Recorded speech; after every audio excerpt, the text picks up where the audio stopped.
السلام عليكم ورحمة الله وبركاته.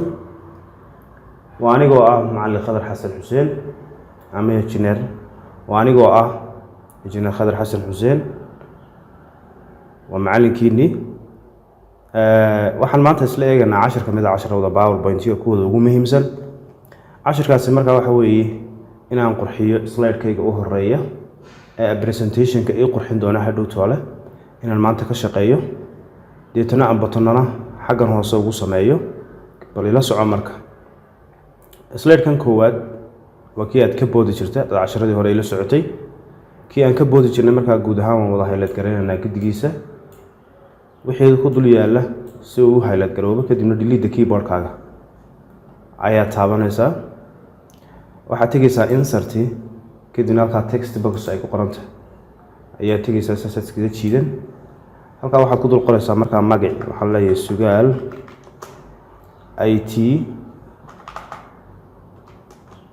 IT ama sugaal kaliya haye hadana mar kale aan soo qaadanayaa xagan aan jiidayaa IT baan leeyahay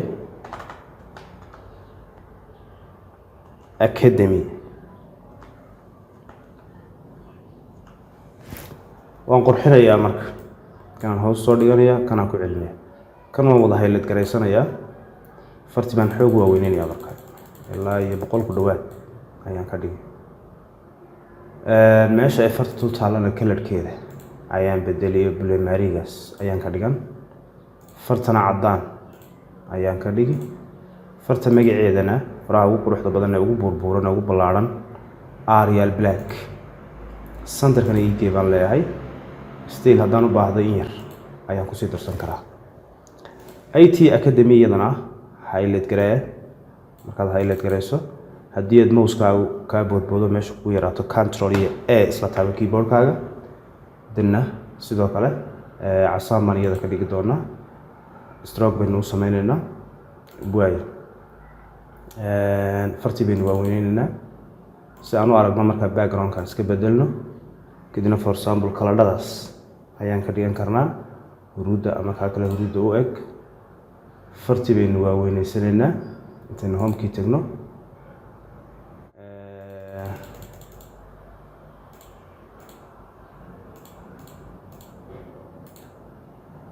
centerkaynu geysanaynaa waxaynu ka dhiganaynaa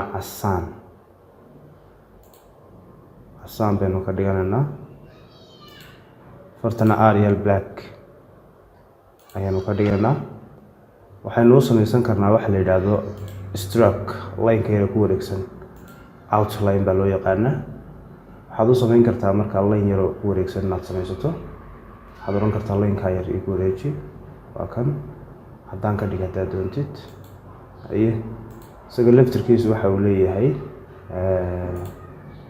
line-ku waxa uu leeyahay size buu leeyahay markaa sizeska waad kala dooran kartaa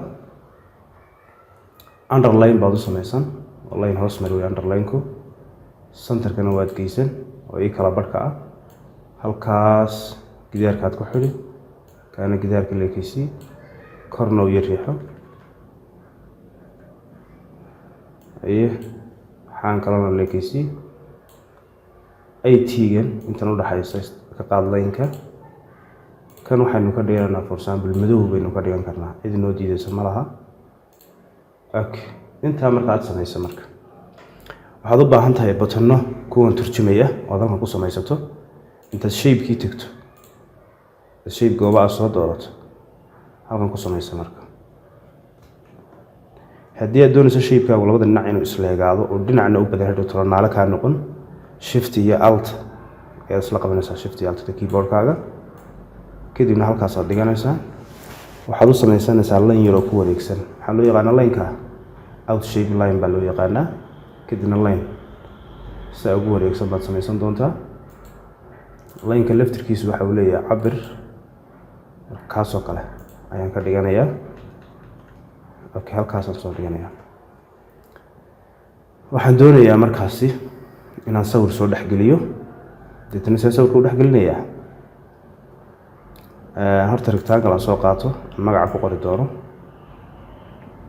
ilaa meelahaasi soo qaad halkan keen iyo xogaa yar weyneedhe ilaa meelahaasi sax wey. kan midabkiisa ani midabka aad doonto ayaad ka dhiganaysaa, cid kugu haysato ma laha. kanna aan koobiyeysana markaa labadood intaas ku highlight garayno, kan intaan ku dhufanno, kan hoose intaan ku dhufanno, shift qabanno, kan ku dhufanno ayaan control qabanayaa si aan u koobiyeysto. xaggan iyo dhig baan leeyahay marka. haddana intaanad qaadin ka hor haddaad doonto qoraal baad kusii qorani, ood ogoleysiino qoraalka si qoraalkooda hadhow talo isku wada leegaado mid qurux badan u noqdo. right click markaad qoraalka doonaysa inaad leekaysiiso ama aad ogoleysiiso qoraalkaaga, edit text baad leedahay. kadibna waxaynu ku qoranaa for example basic baynu ku qoranaa computer, control A bold ka dhig, wax yar weyne ilaa meelaha gaarsiiya. kan ku dhufo, shift qabo, kan kale ku dhufo, labadoodii markaad isku select garayso, control intaad qabato ii koobiyedhe, sax, control haddana, sax, control haddana, inay kuu siman yihiin iska eg, control. shantii xab waa kuwa marka isla qaba labadooda.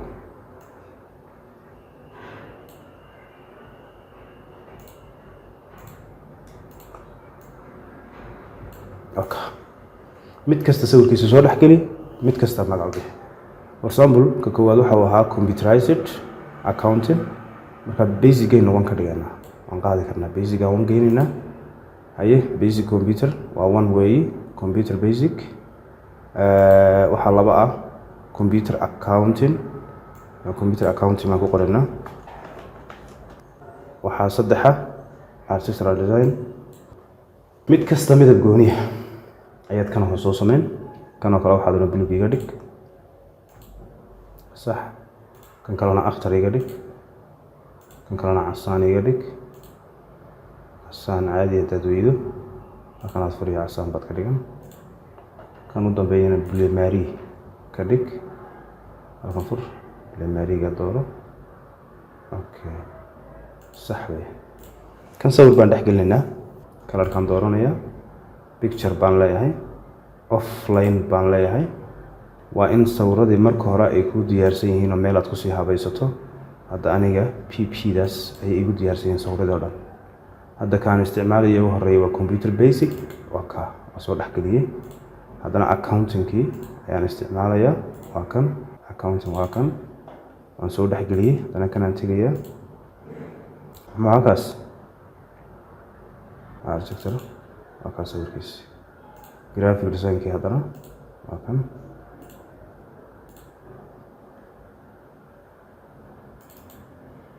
haddana sawirkii ugu dambeeyey, tag, okay tag, tag, technician buu waa kan la saarkii hardware. dhammaantood marka saad u samayso waxaa ku haray nambaradii inaad ku qorto markaa lagala soo xiriiriyey.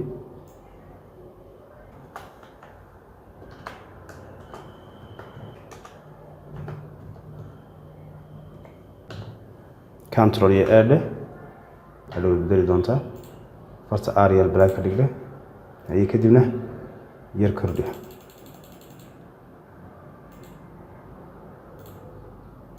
waayahay sawir inaan meesha soo dhex geliyaan doonayaa, background dambe aan uga dhigo. waxaan tegayaa insert picture baan tegayaa marka. sawirkaasaan background ahaan uga dhigayaa. waa ii soo galay sawirkii, gees baan ka leekeysiinayaa, geeska kalena aan leekeysiiyo. markaad sawirkii leekeysiiso marka maxaa lagaa rabaa sawirkii marka aad leekeysiiso inaad xagga dambe mari tiraahdo. sending to back baa loo yaqaanaa, xagga dambe mari. waxaad doonaysaa inuu xagga dambe ka maro waxyaabihii meesha yaallay, batonadii iyo magacyadii iyo wixii oo dhan, numberkii inuu xagga dambe ka maraa rabaa. right click baan leeyahay halkaa jooga. kadibna waxaan tegayaa halka ay ku qoran tahay sending to back. kadibna waa ka xagga dambaan mariyey. intan waa iska qarsoomaya laakiin inta kale waa muuqanaya marka. okay okay kuwan markaa waxaan doonayaa inaan batonadan ku xidho. ilaa iminka magacun baan u bixiyo kuma xidhin. hayee ku dhufo, right click dheh, halkaasaa tegaysaa markaad doonaysa inuu ku xidho oo batonkaa furan u noqdo. hayee hyperlink halkaasaa tegaysaa place in this document ay ku qoran tahay. Slide-ka waxaad dooranaysaa computer basic buu ahaa, keep computer basic ahay furo kadibna okay baad leedahay. kan kale haddana tegaysaa accounting-ka, right click hyperlink waa kuu dooran yahay computerized accounting. okay kan kale haddana tegaysaa waxaad leedahay hyperlink kadibna sidii oo kale software architecture-kii okay isagana kana sidoo kale hyperlink kadibna waxaan leedahay graphic design. okay kii u dambeeyay baan tegayaa hyperlink isagana maxaan doortaa computer hardware. okay marka hadhow marka aan soo jeedinayo waxaan doonayaa in buttonka marka aan ku jiido toos ii geeyo buttonka computerka, camera ku jiido ii geeyo buttonka, camera ku jiido ii geeyo buttonka, camera ku jiido buttonka. kan hoosena waxaad u sameynaysaa hal button oo xagga hoose ugu sameynayso. tan soo qaado soo dhigo halkaasi. color-ka waad bedeli kartaa, kalaro badan baa jiro ama texture baan dooranayaa, kaasaan dooranayaa. right click baan leeyahay kadibna edit home baan ku qorayaa. marka home control A intaan idhaahdo ayaan xaggee tegayaa, halkan aan tegayaa Arial black baan ka dhigayaa, fartana waxoogaa ayaan weynaysanayaa. isaga ayaan halkii ku xidhayaa kadib baan koobiyin doonaa. right click haye hyperlink waa kan waxaan doortaa first slide. ogsoono buttonada afartaa kuwa hoose aad u sameynaysaa waa ka ku geyn doona ka koowaad. marka iyaga kan markaad xidhayso waxaad dooranaysaa slide 1 ka koowaad hay furo weeye, kaasuu furi doona ama i geyn doona. kan markaan sharaxaadiisa dhameeyo buttonka u hooseeyo weeye igu celin doonaa ka koowaad. okay koobiyeysa isagii marka habeys daaliba right click copy dheh halkan tag right click paste halkan tag control V halkan tag control V halkan tag control V. control V waa baaskare weeye, waa intii baan baaskare. waxaan u baahanahay hadda design-kiina wax ka bedelo oo qaabkeed u taqaanay PowerPoint. okay ay nooca doonto markaad qurxiso ee aad qaabaysato waxa laga yaabaa waxoogaa inay isdiidaan faruhu. marka waxaad samayn doontaa haddaad doonto meeshaad u ballaarin, haddaad doontana waxaad samayn fartaad yarayn sidaad jeceshaado. okay kanna in yaroo haddana aan ka horreysiinaynaa, taasaan koobiyeysananaa. waa computer 80 hardware baad leedahay. okay haddaad doonto isagana centerka ii geedhe dad homekii tagto haye control A xogaa yar kordhi haye iftiisa caddaan iga dhigdhe meesha ay dul taalana midabadaa ka dhigdhe. okay sax wey.